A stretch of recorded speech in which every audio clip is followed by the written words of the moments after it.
Salut à tous, j'espère que vous allez bien. On est de retour les amis, on est de retour avec le Barça. Ça fait plaisir, le championnat va bientôt reprendre, mais en attendant, il y a quelques actus qui sortent actuellement. Et oui, les actus qui sortent actuellement, tu connais. Youssoupha Moukoko, évidemment, on parle beaucoup de ce jeune talent depuis certaines années, depuis un certain temps, j'ai envie de dire. Est-ce qu'il va venir au Barça ou pas? Est-ce qu'il faut qu'il vienne au Barça ou pas? On en parle de suite.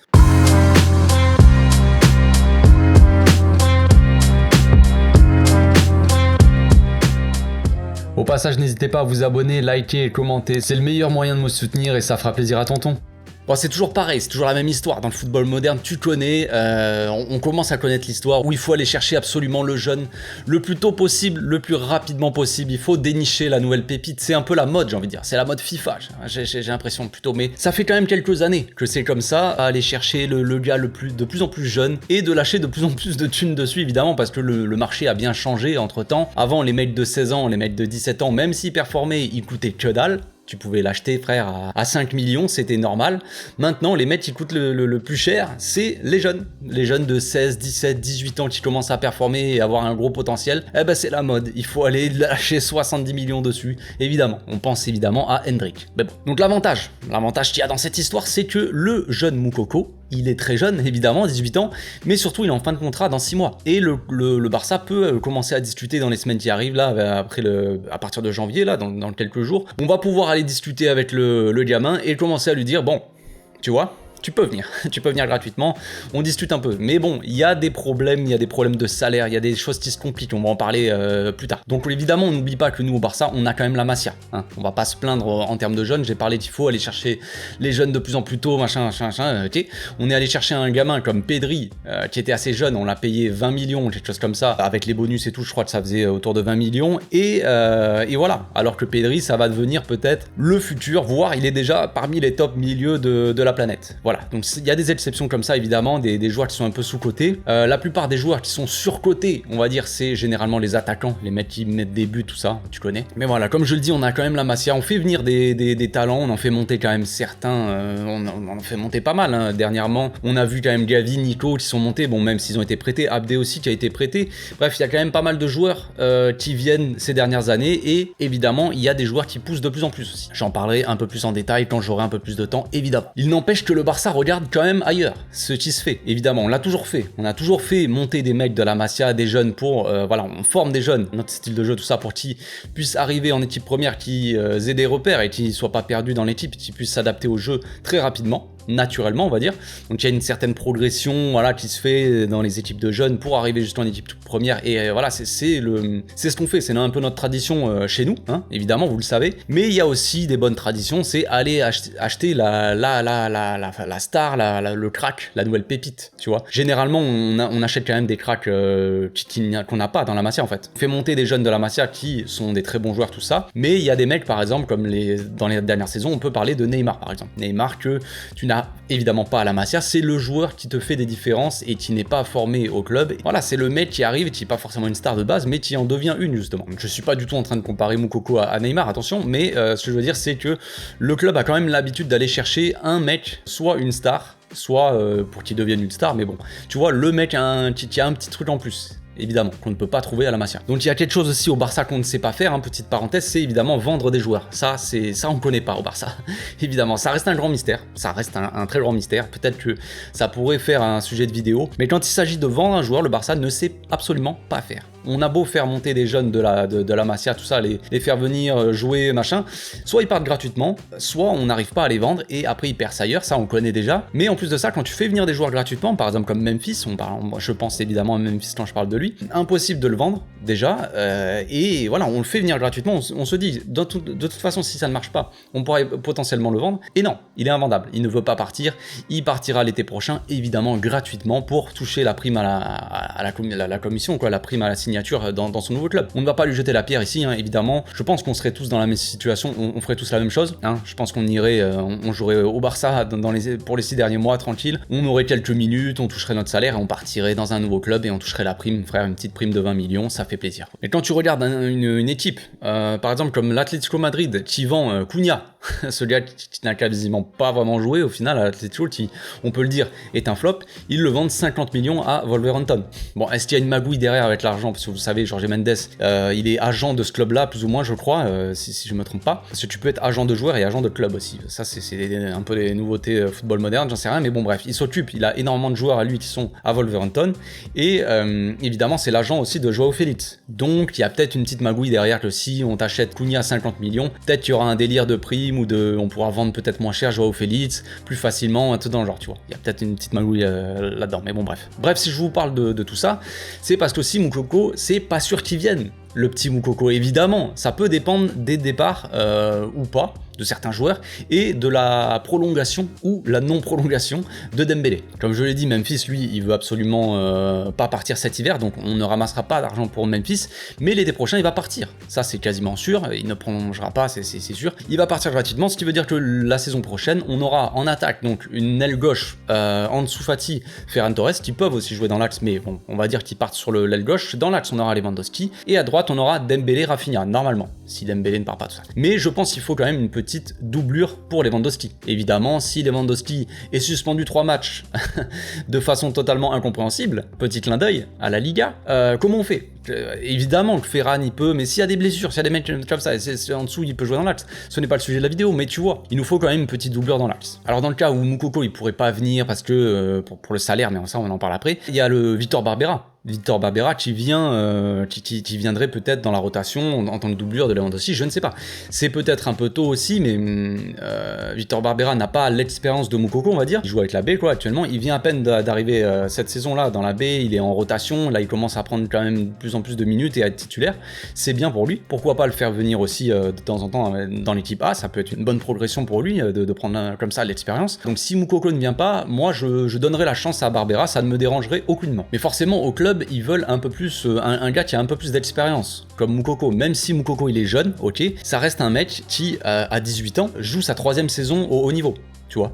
Donc forcément Barbera lui, pour comparer avec Barbera qui a plus ou moins le même âge, je crois qu'il est peut-être même un peu plus âgé, il vient à peine de monter avec la B, tu vois. Au passage aussi, Moukoko il a été appelé pour la Coupe du Monde, même s'il a pas joué énormément, je crois qu'il a quasiment pas joué, ou quelques minutes avec l'Allemagne là pendant la Coupe du Monde. Ça quand même, ça te fait progresser, tu participes à cette expérience, même si c'était pas spécialement une bonne expérience, c'est une expérience. Toute expérience est bonne à prendre, comme le dit le dicton, tu connais. Donc le petit gars Moukoko, on va un peu plus parler de lui quand même, parce que là je divague un petit peu. Moukoko il a 18 ans, donc il est assez jeune comme je l'ai dit, mais il a quand même pas mal d'expérience, on va dire. Il joue sa 3e saison comme je l'ai dit, il progresse petit à petit, tu vois qu'il commence à prendre de plus en plus de minutes. Sa première saison je crois qu'il était à 14 matchs, deuxième saison 16 matchs, et là pour sa 3e saison, je parle de championnat, pour sa 3e saison pour le moment à mi-saison il est à 14 matchs, donc il a le même nombre de matchs que sa première saison. Donc tu vois que petit à petit, voilà. Pendant 2 ans il y a eu Haaland aussi, si je ne m'abuse, qui est resté je crois 2 ans à Dortmund, mais bon bref, il y avait Haaland, donc forcément Moukoko n'était pas titulaire, il jouait de temps en temps, il jouait quelques bouts de match. Là cette saison avec le départ d'Haaland, ils ont misé un peu plus sur le jeune Moukoko en tant que titulaire. Ils se sont dit on va le mettre en place, et c'est aussi une bonne occasion peut-être pour le prolonger. Malheureusement le Moukoko il a pas spécialement envie de rester, il a envie de partir, de voler de ses propres ailes, j'en sais rien, il a envie d'aller dans un club peut-être un peu plus huppé sans manquer de respect à Dortmund. Dortmund c'est des clubs comme ça tremplin, j'ai envie de dire, il y a beaucoup de joueurs qui passent par là, qui deviennent de plus en plus forts et qui progressent tout ça énormément et qui après sont vendus. Ça arrange aussi Dortmund qui fait quand même pas mal de thunes dans l'histoire. Donc pour ceux qui connaissent pas trop Moukoko, c'est un attaquant assez axial, hein. Je pense qu'il peut jouer quand même sur le côté, je pense qu'il a les capacités pour jouer un peu sur le côté, mais c'est un attaquant donc axial, un 9 qui joue principalement, j'ai envie de dire comme un faux 9 un peu, c'est le genre de gars qui redescend quand même vachement pour participer au jeu. C'est pas le genre de gars qui reste un pur 9 qui reste devant les cages, c'est pas un Haaland, tu vois, on va dire, même si ça n'a absolument rien à voir, mais c'est pas un mec comme Haaland, tu vois, qui est un total finisseur, vraiment plus un finisseur. C'est un mec qui vient participer au jeu, tu vois. Donc c'est un mec qui a des qualités évidemment de buteur quand même, il a des facilités pour marquer des buts, il est assez technique, même si quand tu le vois balle au pied, des fois on dirait que c'est bizarre. On dirait que des fois il sait pas quoi faire avec le ballon, mais en attendant il a quand même des gestes assez techniquement bien au-dessus de la moyenne évidemment. Donc tout talent qu'il a Moukoko, il fait pas des choses non plus exceptionnelles. Je vais m'expliquer quand je dis ça, hein, forcément je dis pas que le joueur n'a pas de talent, c'est pas le genre de gars, même si c'est absolument pas comparable, je ne compare pas à ces genres là parce que moi je dis souvent qu'il faut pas banaliser ce qui est on va dire exceptionnel. Par exemple, parlons d'Haaland qui était donc à Dortmund, qui arrivait à Dortmund, qui a marqué, les gars, un but par match pendant... le mec est monstrueux, il avait des stats, c'était pas possible. Enfin, si, c'est possible, mais c'est pas normal, tu vois, c'est pas banal. Pas tous les joueurs ne peuvent faire ce genre de choses. Donc je vais pas comparer et dire que Moukoko il est mauvais parce qu'il marque pas autant de buts qu'Haaland. Je suis pas du tout le genre de gars à parler que de stats et à dire ce genre de choses, mais c'est pour avoir un peu de recul aussi. Dire que, ok, il y a beaucoup d'attentes sur Moukoko, ok, il a un très fort potentiel, un très grand talent, mais il faut pas s'attendre non plus à ce qu'il arrive au Barça et qu'il détruise les cages de Liga et qu'il claque des buts, qu'il soit vraiment monstrueux, tu vois. En soi, c'est un joueur qui est encore très jeune, qui a une grande marge de progression encore, et justement, ça peut être aussi un point positif. Je le dis comme quelque chose, pas de négatif, mais tu vois, de attention, en gros. Je dis attention, Moukoko, il a du potentiel, il a du talent, mais il va pas arriver à performer directement. Mais c'est aussi un point positif parce qu'il va arriver justement et on va pouvoir parfaire, j'ai envie de dire, son éducation, sa progression plutôt, tu vois, sur le terrain. C'est encore un joueur jeune qui est pas totalement fini pour moi, je pense, dans ses qualités. De toute façon, on le voit par exemple avec beaucoup de joueurs, je veux dire, il y a des joueurs qui progressent tout le long de leur carrière, hein, comme... Je prends pas l'exemple de Messi, je compare pas, mais l'exemple Messi, évidemment, avant Guardiola, il avait énormément de talent, ça c'est clair. Mais quand il y a eu Guardiola, il s'est amélioré dans plein de domaines et au fil de sa carrière, il a vraiment évolué dans sa façon de jouer. Donc voilà, je le compare pas avec Moukoko, mais ce que je veux dire, c'est que le joueur a encore beaucoup de choses à apprendre et le fait de venir au Barça aussi assez jeune, ça peut te permettre aussi de te former aussi dans un club comme ça. Et ça veut pas dire que le gars va pas être bon, c'est ça que je veux dire. S'il vient l'été prochain, évidemment, ce sera pour progresser encore, comme je l'ai dit, mais ce sera pas pour être titulaire, évidemment. Il va progresser. On a Lewandowski, qui est là pendant encore quelques années, je sais plus exactement, 2-3 ans encore. Il lui reste de contrat, et on sait qu'il va rester jusqu'à la fin de son contrat. Lewandowski, je pense, il y a de très fortes chances, et qu'il restera probablement aussi titulaire. Si son physique tient, il a l'air d'être dans la forme de sa vie, le mec, alors qu'il est assez quand même âgé. Mais physiquement, il est encore très bon. Statistiquement parlant, je veux dire, Lewandowski, il a rien à envier à personne. Donc, c'est le titulaire, c'est le patron de cette attaque, comme tous les joueurs de l'équipe. Lewandowski, il les prend sous son aile. Donc Moukoko, il viendrait aussi pour, comme je l'ai dit, continuer à progresser. Et quoi de mieux que progresser aux côtés de Lewandowski, j'ai envie de dire, en tant qu'attaquant. Voilà, c'est un peu le meilleur professeur, j'ai envie de dire, ou un des meilleurs forcément. Enfin bref, il y a encore du temps pour ça, mais ce que je veux dire, c'est attention, il faut pas avoir d'attente trop élevée non plus pour Moukoko. C'est le genre de jeune qui, tu sais pas si ça peut le faire forcément, parce qu'avec son âge, tout ça, tu sais pas si, il y a plein de choses qui rentrent en compte, tu sais pas si psychologiquement le gars va arriver à tenir la pression dans un grand club comme ça, comme le Barça. Il y a beaucoup plus de pression, tous les projecteurs sont braqués sur toi. T'as pas la même pression quand t'es dans un autre club, peu importe le club. Les clubs où il y a vraiment énormément de pression, il y en a pas énormément. Il y a le Barça, le Real, où t'as beaucoup de pression. Tu vois des joueurs qui sont arrivés au Real et qui n'ont pas réussi aussi. Regardez Eden Hazard, le mec c'est un grand mystère. Et il y a beaucoup de joueurs qui sont venus au Barça et qui n'ont pas forcément performé parce qu'ils avaient trop de pression, tu vois. On le voit aussi dernièrement, forcément, avec Ferran Torres par exemple, qui était un bon joueur. Je dis pas qu'il était exceptionnel machin, mais c'était un bon joueur dans les autres équipes ou avec l'Espagne, tout ça. Il est arrivé au Barça, beaucoup de pression, et voilà, pour le moment, il a pas montré pleinement son talent. Donc tout ça pour dire qu'il faut pas non plus s'enflammer sur Moukoko. Après, évidemment, je pense, pour donner mon avis clairement dessus, sur le transfert, tout ça, je pense qu'il faut aller dessus. Il faut évidemment aller le signer. Ça, c'est clair pour moi. Oui, il est encore jeune, comme je l'ai dit, il t'apporte pas l'assurance non plus d'être performant directement, mais c'est pas le but. S'il vient l'été prochain, c'est pas pour être performant, pour être titulaire directement, absolument pas. S'il vient, c'est, comme je l'ai dit, pour Lewandowski, il est encore là pour 2-3 ans, c'est pour progresser au contact, apprendre au contact de Lewandowski, et justement s'améliorer tout ça, se compléter sa palette, j'ai envie de dire, et voilà. Lewandowski, on le sait, il vient aussi du même championnat, il a joué aussi à Dortmund pendant quelques années, donc il connaît très bien ce qu'a vécu le joueur, on va dire. Donc il aura pas de mal, il y aura ce petit contact facile, je pense. Après, ça veut rien dire, tu peux pas s'entendre juste parce qu'il a joué dans le même club, mais disons que Lewandowski, c'est le mec qui aime bien aussi ce rôle-là. Il est arrivé au club aussi pour tenir ce rôle-là d'éducateur, j'ai envie de dire. Il prend sous son aile les joueurs et il les fait monter avec lui, il les améliore, tout ça, comme il fait avec Ansu Fati actuellement. Il peut très bien le faire avec Moukoko. Je pense que c'est ce qu'il ferait s'il venait. Donc évidemment, comme vous le savez, son contrat est fini donc à la fin de saison, là, donc dans 6 mois. Donc le Barça peut aller dans quelques semaines, dans quelques jours, ils peuvent commencer à parler avec le joueur, à discuter un peu et parler salaire, j'ai envie de dire. Et si jamais aussi, la raison pour laquelle il faut le prendre, c'est que si jamais le mec flop, tu peux le revendre aussi derrière. Parce qu'il est encore jeune, il a un potentiel, et que dans tous les cas, s'il vient gratuitement, tu peux le revendre. Même si tu le revends pas une blinde, tu peux quand même faire de la thune dessus. Le problème dans tout ça, c'est que Dortmund, ils commencent à se poser des questions, évidemment. Ils ont voulu prolonger le gamin. Ils ont dit, on va te proposer un salaire de 6 millions de prolongation, tout ça. Le mec, il a dit non. Le mec a dit non, je veux pas prolonger. Alors est-ce que c'est parce que c'est 6 millions, parce que c'est pas assez, ou est-ce que c'est juste parce qu'il veut partir? Je pense que c'est plus parce qu'il veut partir du club et aller au Barça, principalement, parce que on parle de Moukoko au Barça, machin, mais il y a vraiment une réelle attirance de Moukoko pour venir au club. On sait qu'il a envie de venir au Barça. Clairement que sa priorité, c'est de venir au Barça. Après, rien n'est sûr, les amis. Rien n'est sûr, parce que ça va se jouer aussi par rapport au salaire. Donc là, on va rentrer dans les choses qui fâchent, évidemment. On le sait, financièrement, le Barça, c'est pas le top, et c'est pour ça qu'ils veulent pas l'acheter cet hiver. Le problème, c'est qu'il y a d'autres clubs qui sont intéressés, comme des clubs anglais, eux qui ont l'argent et qui aucun problème pour le mettre, et Dortmund, comme je l'ai dit, vu qu'ils n'ont pas envie de perdre le joueur non plus gratuitement l'été prochain, ils commencent à se dire on va le vendre cet hiver. Donc là, attention aussi, attention, parce que si ils veulent le vendre cet hiver, si Moukoko ne veut pas partir cet hiver et qui veut attendre le Barça gratuitement l'été prochain, il y a aussi un risque que Dortmund le mette sur le banc, tout simplement, qu'il ne le fasse pas jouer, et que un joueur comme ça qui est jeune a besoin de jouer, besoin d'engranger. L'idéal, c'est qu'il continue à progresser, tout ça, avant qu'il vienne au club. Si le joueur pendant 6 mois il joue pas un match, alors qu'il commence à être appelé avec l'Allemagne, tout ça, ça devient compliqué forcément. Je dis pas que le mec, ça lui gâche sa carrière, mais c'est vraiment pas du tout l'idéal, forcément. Donc la question du salaire, comme je l'ai dit, Dortmund a proposé 6 millions de prolongation, ils ont dit non. Voilà. Alors le problème, c'est que le Barça, ils ont commencé à se tiparer, selon certaines sources. Le Barça a commencé à discuter un peu avec Moukoko, et ils lui ont proposé un salaire de 2 millions plus variable, qui serait dans les alentours un peu du salaire de Pedri et Araujo. Voilà, au niveau de la grille salariale, tu vois, c'est au même niveau que Pedri et Araujo. Je sais pas si c'est exactement pareil, mais tu vois, c'est dans ce délire-là. Donc le Barça lui a dit que c'était en fonction, ils font ça, ils calculent en fonction de l'âge, des performances aussi du joueur, et du potentiel. Le problème, c'est que Moukoko et son agent, eux, ils demandent 7 millions de salaire, plus 20 millions de primes à la signature, parce que vu qu'il viendrait gratuitement, il pourrait avoir une prime à la signature, ça, c'est pas vraiment le souci. Le problème, c'est évidemment les 7 millions de salaire. Comprenez que ça devient compliqué au niveau du salaire quand ça rentre quand même dans la tranche salariale, dans la grille au niveau de Lewandowski. 7 millions, on est quand même dans la partie grille salariale de Lewandowski.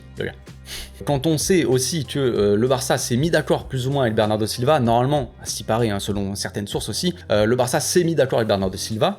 Ils n'ont pas pu le faire venir cet été. Ils pourront pas cet hiver, je pense, c'est impossible. L'été prochain, si Bernardo Silva y vient, son salaire, ça serait moins que ça. C'est-à-dire que le Barça s'est mis d'accord, je crois, hein, je veux pas dire de conneries, mais c'est autour de 5-6 millions le salaire pour Bernardo Silva. Là, Moukoko demande plus, il voudrait être plus payé que Bernardo Silva, les amis. Non, on ne rêve pas, non. On ne rêve pas. Donc ça devient compliqué. Évidemment, cette histoire, elle complique un peu les choses, parce que moi, Moukoko, je l'aime bien, hein. Mais est-ce que le gamin doit être plus payé que Bernardo Silva, que Pedri, que Araujo? Absolument pas, mon gamin. Absolument pas. Je ne suis pas du tout d'accord avec ce genre de choses. Donc c'est pour ça qu'on en revient au début de vidéo. Son arrivée pourrait dépendre de Dembélé, potentiellement, si Dembélé prolonge ou pas. Si Dembélé ne veut pas prolonger, commence à faire des histoires avec le salaire, je ne sais pas, on connaît l'histoire un peu avec Dembélé. Eh ben ça pourrait, le club pourrait essayer de vendre Dembélé, hein. C'est pas sûr, hein, on connaît déjà l'histoire. Pourrait essayer de vendre Dembélé, et là, il pourrait plus facilement peut-être mettre l'argent ou être conciliant, on va dire, avec Moukoko. Peut-être lui donner un salaire fixe moins élevé, mais des variables beaucoup plus élevées. Des variables qui seraient faciles à atteindre, tu vois, genre tu joues 30 matchs dans la saison, tu touches 2 millions en plus, j'en sais rien, des trucs comme ça, tu vois. Alors la grande question, c'est sportivement, est-ce que Moukoko nous fera une Dembélé, hein, parce que franchement, c'est le genre de truc, moi, ça me fait un peu peur, cette possibilité me fait un peu flipper, mais bon. Le joueur, comme je l'ai dit, est gratuit. Dembélé, on a acheté combien? Plus de 100 millions. Donc, forcément, c'est différent. Là, t'as quand même une énorme occasion, parce que c'est typiquement le genre de joueur, le genre de crack comme ça, je dis pas que c'est un crack générationnel, tout ça, mais c'est le mec qui a un petit truc en plus, que tous les clubs veulent, donc évidemment, il faut quand même aller le chercher, saisir cette occasion-là d'aller le chercher gratuitement. Et comme je l'ai dit, hein, si jamais ça ne fonctionne pas, tu peux toujours le vendre derrière, parce que tu l'as chopé gratuitement, tu lui fais signer un contrat de 5 ou 6 ans, si ça marche pas au bout de 3 ans, frère, on va pas garder les joueurs éternellement, il faut le vendre. Tu peux toujours faire un bénéfice dessus, dans tous les cas, parce que tu l'as eu gratuitement. Donc moi, je reste sur mon avis qui est de pas louper cette occasion-là, il faut saisir cette occasion de faire venir le joueur gratuitement. Après, le problème, c'est la grille salariale et le respect. Est-ce que le club va rester dans ce qu'ils ont dit, est-ce que le club va respecter la grille salariale? Ils avaient dit, à partir de maintenant, il y a une grille salariale qui est plus stricte, on va dire. Pendant quelques années, il faut faire ça pour que les finances du club redeviennent dans le vert, on va dire, reviennent dans le vert, mais redeviennent normales, on va dire, hein, et fini les salaires monstrueux, les salaires n'importe quoi, où tu prolonges, frère, Clément Langlais, tout ça. D'ailleurs, L'agent de Moukoko, c'est le même que Clément Lenglet, je crois bien, pour l'histoire. Donc est-ce que le club va respecter cette grille salariale? Je ne sais pas. Je ne sais pas, mais si le joueur respecte la grille salariale et reste sur ces trucs assez stricts, le joueur ne viendra pas, je pense. À moins que le départ de Busquets et potentiellement celui de Jordi Alba ne change cette chose. Mais ça, on en parlera dans une prochaine vidéo. Voilà, c'est tout pour aujourd'hui. J'espère que ma vidéo vous a plu pour ce retour un peu actu Barça. On se retrouve demain, je pense, pour une nouvelle vidéo. Là, je vais enchaîner un peu les vidéos. On va reprendre un peu le rythme de croisière, peut-être une vidéo par jour ou quoi, avant le match. Les choses reviennent sérieusement, les amis, j'ai envie de dire, pour cette fin d'année. Donc on se retrouve demain, les amis. D'ici là, portez-vous bien, passez une très bonne soirée. Ciao.